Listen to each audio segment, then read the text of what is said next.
When you get shoved, what comes out? Hey! Just like a cup spills what's inside, when we're riled up or something tough happens, we spill what's inside too.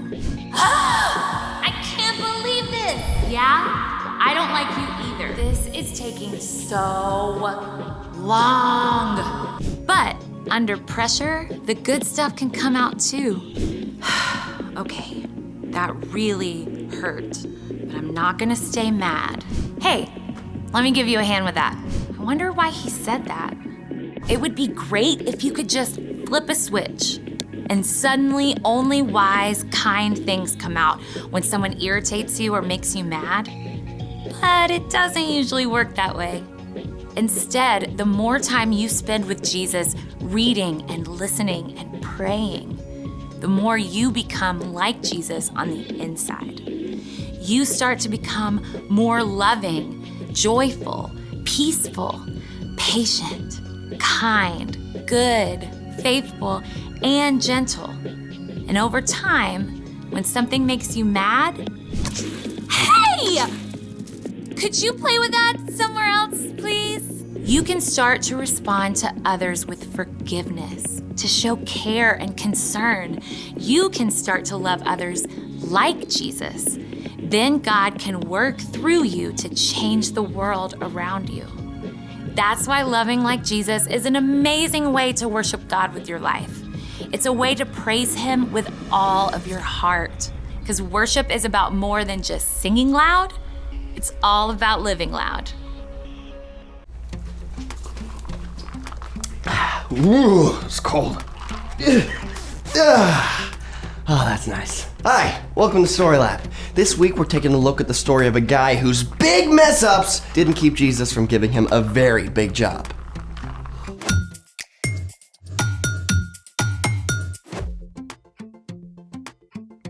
Hey, I'm Zeke. And I'm Carter. All month we're talking about what it looks like to live like Jesus. Hey, is this my new hoodie? Oh, yeah, the AC is freezing today. I knew you wouldn't mind. Actually, I just got it, so please be careful. Fool! Zeke! What? I am so sorry. I'll fix this. Do we have club soda? Oh, stain remover. You know, I've actually heard human saliva can work quite well. Ew, no, stop. Dude, it is just a shirt. Plus, I have a fail-safe way to get the stain out. Oh, an experiment. Great, I'll grab the stuff. Just tell me what you need. I can get whatever you want. I bet this will work. Here's a sponge. Where is the dish soap? That won't work. Here it is. And let's make it. Zeke. Yeah? My no-fail solution is to just hand the hoodie over to my dad. He's a whiz with laundry. Oh, so we're not doing an experiment? Well, actually, I do have one that uses dish soap, and it'll probably come in handy at steam camp too. Oh, wonderful. Then, let's make it. Today, we're learning about surface tension, and this soap plays a big part. Okay, surface tension, dish soap, I'll go with it. Step 1, cut some fish out of a craft foam and make sure the tail forms a V like this. Then use a permanent marker to give your fish eyes, gills, and whatever else you want.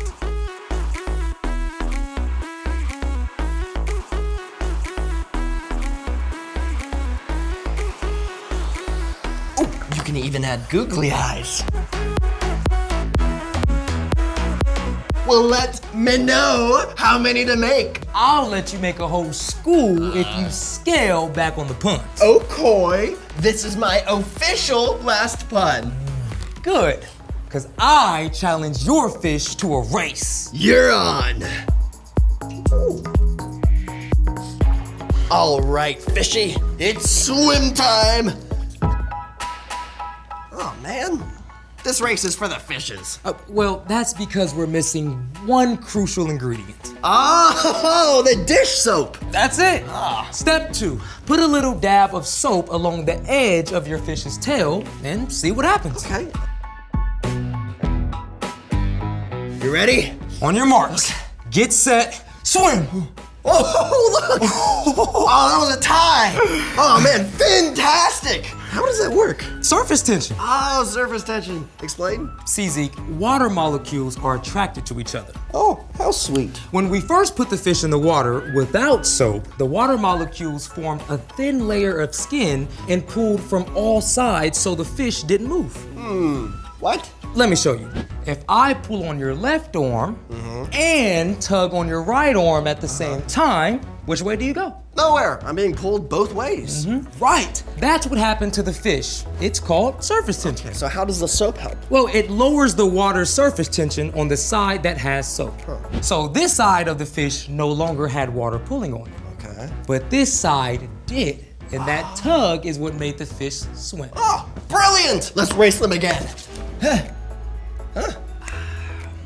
Oh yeah, now the soap has spread everywhere. Oh, it contaminated the water. Yeah, and the surface tension was lowered everywhere. So we'll probably have to start over with a new fish and some new water. Well, I have lots of fish. Actually, so does our story. Oh. It's time for... The story before the story.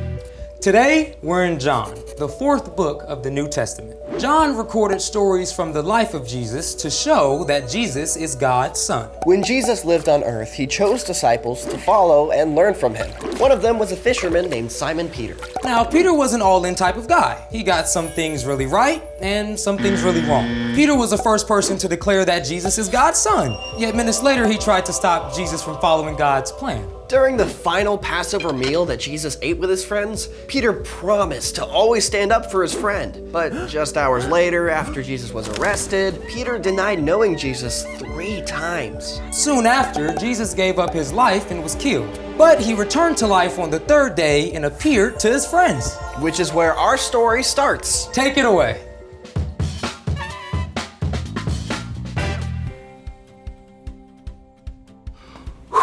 Hey everyone, I'm Brian. Today we're talking about forgiveness. But before we get to Peter, I want to share something that the Apostle Paul wrote in a letter to the church in Colossians. Put up with one another. Forgive one another if you are holding something against someone. Forgive, just as the Lord forgave you. And we're about to see this in a big way in Peter's story. To start off, can you imagine how awful Peter felt about denying Jesus? Even after Jesus returned to life, I'm guessing Peter's excitement was mixed with feelings of guilt, you know? Jesus was back, but none of his friends knew what would happen next, and Peter was sick of waiting around, so he announced, I'm going out to fish. Several of the other disciples came along, but just as on the night before Jesus first called Peter to follow him, the men caught 0 fish. Early in the morning, a man called out to them from the shore. Friends, don't you have any fish? No. Throw your net on the right side of the boat. There you will find some. Peter and his friends had nothing to lose, so they tossed their nets into the water. And suddenly,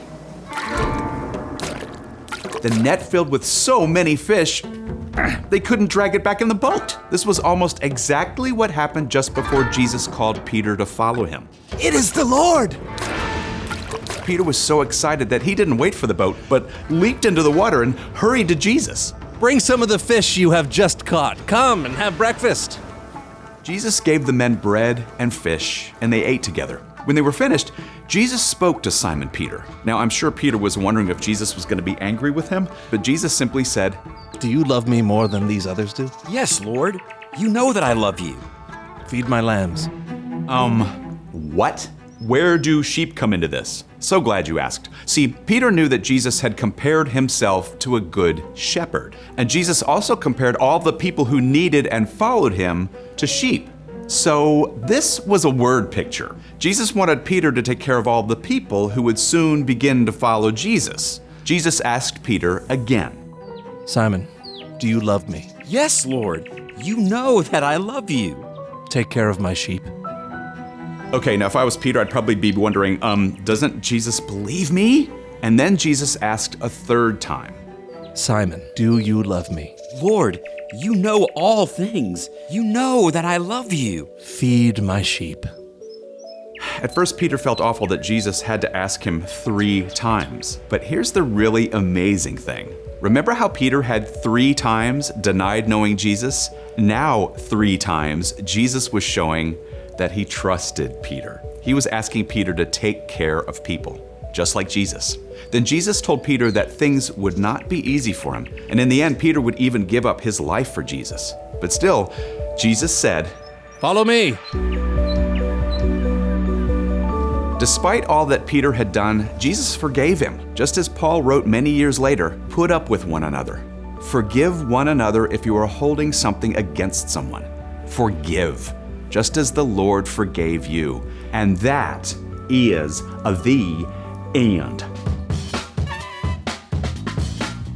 Peter must have been so relieved that Jesus forgave him. When someone forgives you, it's like a heavy load is lifted off your shoulders. Hey, that's a great word picture. So, what's our part in this story? You know, all summer we've been learning to live and love like Jesus did, right? And Jesus chose to forgive Peter, and Jesus forgives us for the wrong things we've done the moment we ask. So one of the best ways to love others like Jesus is choosing to forgive. Yeah, so if a kid at school says something mean, you can choose to forgive instead of saying something mean back. Or if your friend accidentally ruins a favorite toy or your favorite shirt, you can choose to forgive instead of staying mad. I mean, even parents need forgiveness sometimes. Like my mom was going to take us to see a movie, but she got the times wrong, so we missed it. I bet you were mad. Oh, I was, but I knew my mom didn't do it on purpose. I love her, so I did forgive her. Well done. Now, choosing to forgive does not mean that you should let anybody keep hurting you. If that happens, tell a grown-up you trust. But when you forgive, it frees you from getting bitter and thinking about it all the time. Yeah,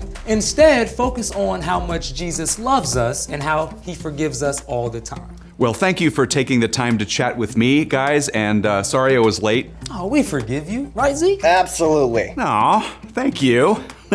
See you next time. See ya. Bye. So, here's the thing. Forgive one another. Whether your little brother knocks down your epic block build, Or your friend spills soda on your brand new hoodie. yeah. Sorry. Don't worry, bro. I forgive you. You think your dad worked his stain magic yet? Ooh, let's find out. Oh, The stain is wow. gone. Your dad is a genius with whatever mystery soap he used. Speaking of soap, let's raise some more fish. Oh, you are on. Thanks for joining us in the Story Lab. See you next time. 3, 2, 1. Go. Come on, come on. Yes, I beat you. Woo!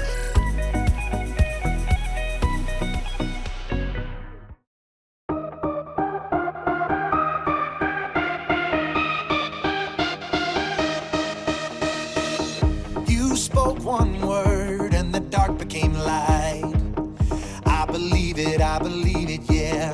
You spoke my name and my heart came to life. I believe it, yeah. I wanna sing about it, I wanna scream and shout it. I'm gonna sing it right now. At the top of my lungs I sing. With all of my heart I will praise you. God, you are everything. You're the reason I lift my voice. At the top of my lungs I'll sing. With all of my heart I will praise you. God, you are everything. You're the reason I lift my voice. At the top of my lungs. Yeah, at the top of my lungs.